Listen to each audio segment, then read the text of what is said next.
was 6 foot 4 inches tall and built to scale. He was temperate in eating and drinking, abominated drunkenness, and kept in good health despite every exposure and hardship. This is how Carolus Magnus, also known as Charles the Great or Charlemagne, was described by his biographer and secretary Eginhard. This greatest of medieval kings was born in 742. He was of German blood and speech and shared some characteristics of his people: strength of body, courage of spirit, pride, and race. Little book learning, read only a few books, but good ones, tried in his old age to learn writing, but never quite succeeded. Yet he brought a new respect for education medieval Europe. As one of the most important rulers of medieval history, Charlemagne temporarily revived what was left of Roman power and prestige. Charlemagne came from a line of famous European rulers. By 700 AD, the collapse of the Roman Empire was complete. Control of Western Europe was divided among several Germanic tribes.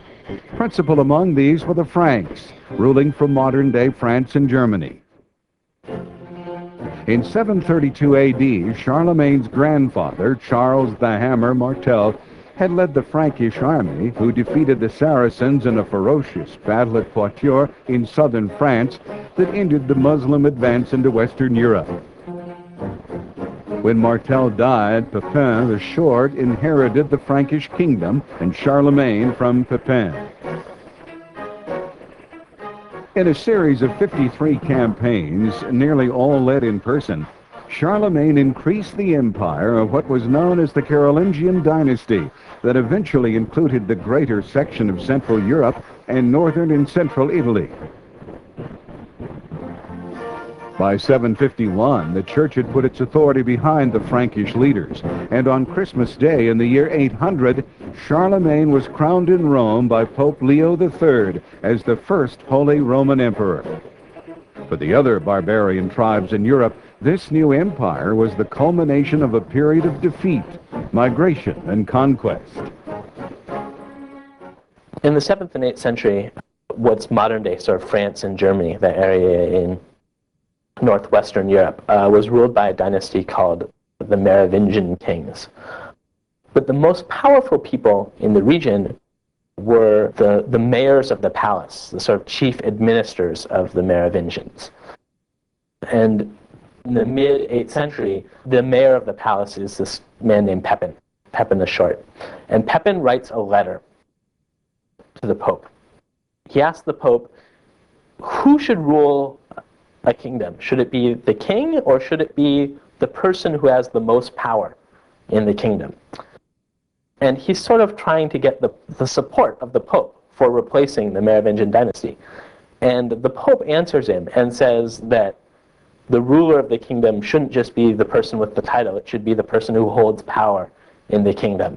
And this is an important event because it cements an alliance between the papacy and between the monarchs in Western Europe. And it's an alliance that's going to characterize most of Western European relations for the last 500 years. This sort of legitimation that the papacy gives to Pepin's claim to usurp the power of the throne and replace the Merovingians and set up his own dynasty, a dynasty which is eventually called the Carolingian dynasty. And the Carolingian dynasty gets its name from Pepin's son, Charles the Great, or Charlemagne. And Charlemagne radically alters sort of the face of northwestern Europe. He leads a huge territorial expansion on almost every level, moving down into Italy, conquering much of northern Italy, extending his territory eastwards into Germany and what's modern-day Eastern Europe. But he also changes the character of the Frankish kingdom. He tries to restore the old Roman ideas and Roman culture. He brings back Roman law. He brings back Roman systems of education. So he leads a sort of a cultural rebirth, as well as an extension of political power. Charlemagne established this new Roman Empire. he decided it was to be a Christian empire, Europe ruled by Christ. To do this, Charlemagne very deliberately utilized Roman imagery. He developed a legal code, encouraged the establishment of schools in all bishoprics and monasteries under his control. His palace chapel au Chaux was modeled on Justinian's imperial church of St. Vital at Ravenna. Much of Charles' character could be read from his physical presence. He was a huge, although not 6'4", as described by Eginhard. He was a strapping man 6 feet tall. He was in robust good health and radiated a sense of great vigor. This tremendous energy was in part a blessing Charles had enjoyed since birth. It was also due to healthy personal habits. He had a lusty appetite, but he never indulged to excess, and was particularly moderate in drink. He also exercised daily. Oddly, Charles had a high-pitched voice that seemed out of place in a man his size. But there was little else about him that could detract from the imposing sense of strength, energy, and authority he projected naturally. Charlemagne's achievement in uniting large parts of Germany, France, and Italy seemed to bring the dream of restoring the old Roman Empire closer, but it became a vision that was to haunt the whole European Middle Ages. When Charlemagne began a new Christian empire, 20 million people lived in the Holy Roman Empire, an area consisting mostly of Germany and France. In Europe of the 8th century, parents usually arranged the marriages of their offspring. Charles wanted to choose an appropriate wife for himself. At last he got his chance. His third wife, Hildegard, was a woman he could truly love. She was only 13 years of age when they were married, but they had 5 daughters and 4 sons. Hildegard often went with Charles on his travels. It's also very concerned with converting people to Christianity. Charlemagne launches a large series of wars in the east, in an area called Saxony, to convert the Saxons, Germanic tribes living there. For almost 20 years, he launches campaigns every year to move into the region to try to Christianize it. Well, Charlemagne was very successful, both in his political goals as well as his educational and religious reforms. Charlemagne's successors were less successful. His heir, Louis the Pious, never continues to extend control the way Charlemagne does. In fact, when Louis dies, he divides his kingdom between 3 of his sons. So what had been one strong, unified kingdom, it's broken up into 3 different parts. And increasingly in this time, you see local nobles who were warriors, who had fought for Charlemagne or one of his descendants, and in return for their service had been given land and the right to administer it. Increasingly, you see these nobles becoming more powerful and exercising their own rule over their own small territory rather than having a royal territory run it. And in the end of the 9th century, all of Western Europe sort of comes under threat from various different regions. In the north, there are a series of raids from Vikings, these Scandinavian warriors who would sail down, raid territories, burn towns, burn villages, and carry away goods. Muslim raiders also traveled from the Mediterranean into areas into northern Italy or into western France and conducted similar raids. And in Eastern Europe, a tribe called the Magyars also launched a series of raids. So in the 9th and 10th century, there was tremendous destabilization because Europe was being assaulted on all of these different fronts. And in response to this, peasants increasingly turned to the local nobility to protect them. The Carolingian order, which had protected them in the beginning of the 8th century, had sort of fallen apart. The king could no longer provide protection for his servants. So what you see is people pledging to serve, to work the farms of these powerful local lords, and in return, to get protection. During these years, monasteries were the center of what intellectual life remained in Europe. As monasteries grew in size and importance, they became more businesslike.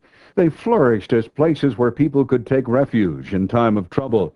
It was warm inside and safe. The high towers were great watchtowers to look for the approach of an enemy. Christianity spread slowly and sporadically, depending on many factors, of which personal conviction was perhaps the least important. The decision to convert was the rulers', and it involved accepting not just the doctrines of the church, but also other far-reaching changes. The Franks were largely Christian a generation after the end of the Roman Empire. Entry into Christianity was symbolized by the sacrament of baptism. Thereafter, the font stood near the entrance of every church. The term "the church" usually conjures up images of a specifically clerical or monastic community, from the pope to the parish priest, from cardinals and inquisitors to simple monks, friars, and nuns. In the Middle Ages, the word church could also be used in a broader sense. The simplest and most direct translation of the word society in medieval Europe would be the church. Everybody apart from the tiny Jewish and Muslim minorities would be baptized. Their marriage and burial would also usually take place under the auspices of the clergy. Christian was the label that all these people from whatever region could apply to themselves. Of course, there were ethnic and class identities, but over them all was this Christian population. Monasteries were given their distinctive Western form by Saint Benedict of Nursia. The life of a Benedictine monk or nun centered on the cycle of church services. The prayers, chants, and psalms of the divine office and the celebration of Mass required hours each day, from dawn to night. A basic literacy was necessary for these activities, and in the early Middle Ages, the production and preservation of books was almost exclusively the work of the monasteries. Charlemagne's administration advanced the literacy of the people by encouraging education, especially in the monasteries. Peasants worked the land and produced the goods that the lord in his manor needed.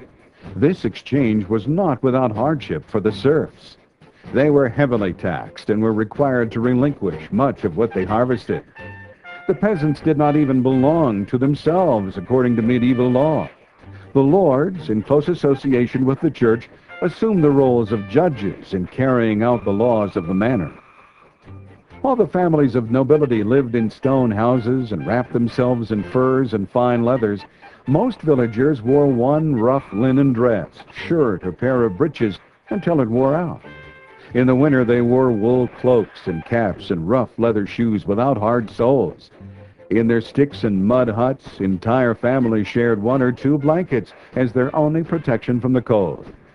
Even building a fire was a luxury, for although there was plenty of firewood in the surrounding forests, it belonged to the noble lord who owned the land.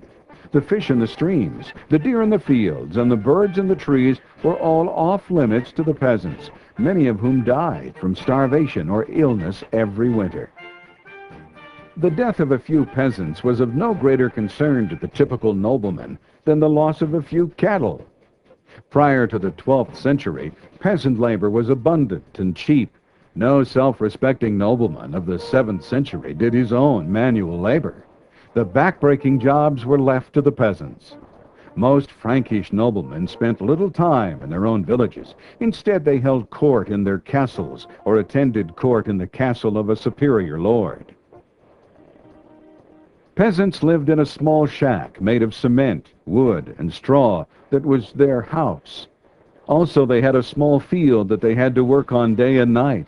They were allowed to sell some of the crops, but if the crop season was bad, they starved. The dress of the peasants consisted of a hat made of straw, a leather smock, a long-sleeved white shirt, pants, and leather shoes.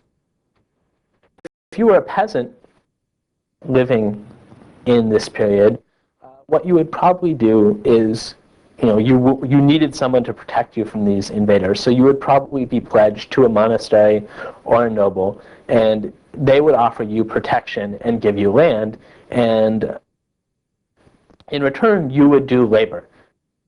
You would work the land, you would say work your own land perhaps 3 or 4 days a week, and spend the other days working the land of your lord. or you might be obligated then to produce a certain amount of crops for your lord and a certain amount of crops for yourselves. Most people, about 90% of the population, were engaged in some kind of agrarian labor. They were doing some kind of farming. Would probably live in a small village, be a collection then of sort of other farmers. Most of the villages would be around 100 to 200 people. The vast majority of your time then would be spent in farming, either for yourself or your lord. Most of what was farmed was wheat or some kind of grain. But also this is a period where we start to see some changes in the agrarian techniques in Europe. They're getting better at farming. They're using a plow, which allows them to dig deeper into the soil. The soil in Northern Europe especially is not very conducive to good agriculture. It's hard and packed tight, so a heavy plow allowed them to increase the results of their farming. You're also seeing the development of crop rotation, which allows for better agriculture. So there is a change that sort of starts slowly in the 7th, 8th, and 9th centuries, where farming is becoming increasingly productive, and you're getting a much better yield on the crops. It's no surprise that women, whether they were nobles or peasants, held a difficult position in society. They were largely confined to household tasks, such as cooking, baking bread, sewing, weaving, and spinning. However, they also hunted for food and fought in battles, learning to use weapons to defend their homes and castles. Some medieval women held other occupations: merchants and apothecaries. Others were midwives, worked in the fields, or were engaged in creative endeavors such as writing, playing musical instruments, dancing, and painting. During the years of Charlemagne's rule, there were significant changes made in medieval life. Water power was utilized with the invention of the water wheel that turned grind stones to mill the grains. Horses and other animals began to be used, creating a new source of power, relieving people for other tasks.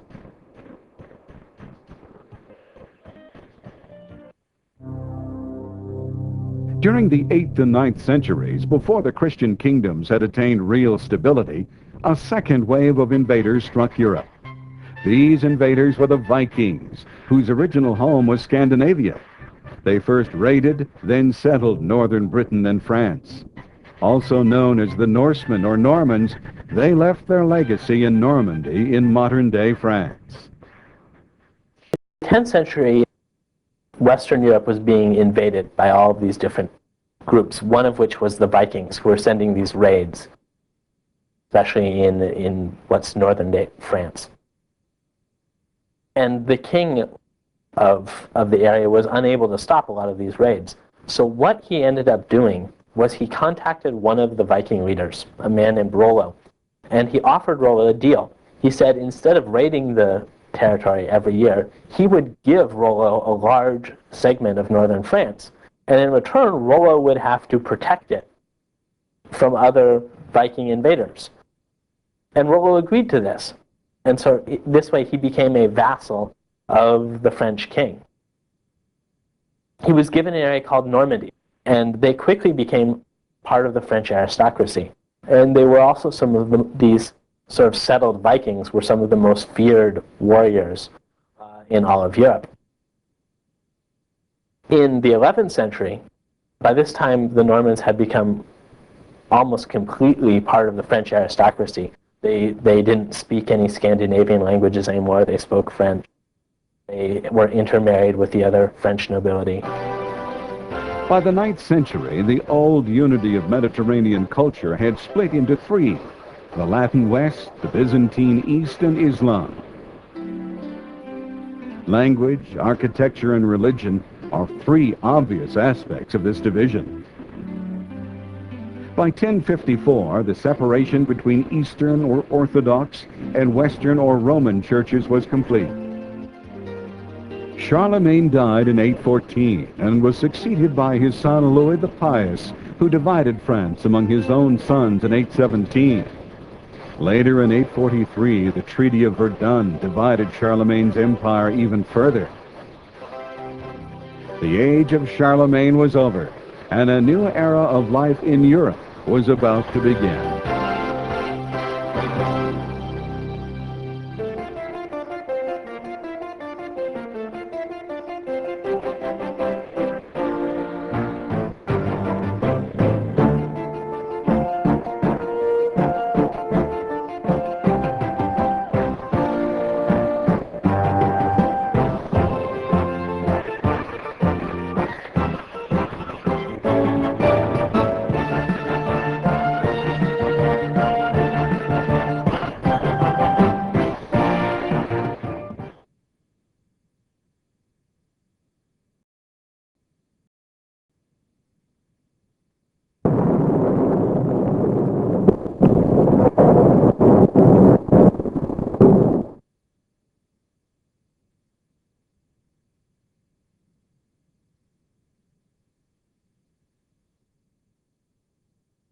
France.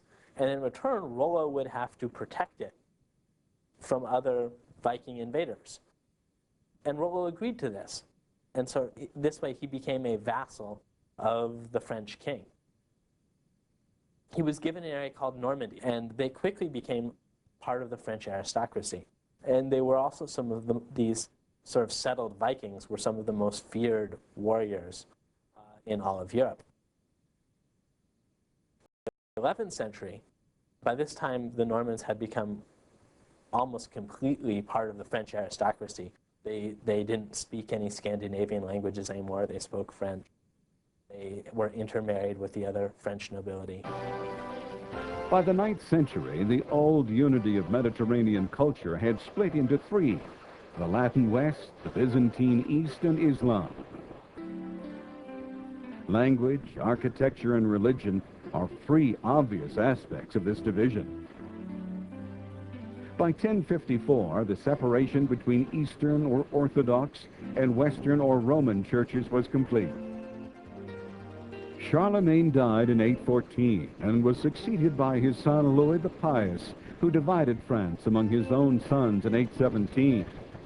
Later in 843, the Treaty of Verdun divided Charlemagne's empire even further. The age of Charlemagne was over, and a new era of life in Europe was about to begin.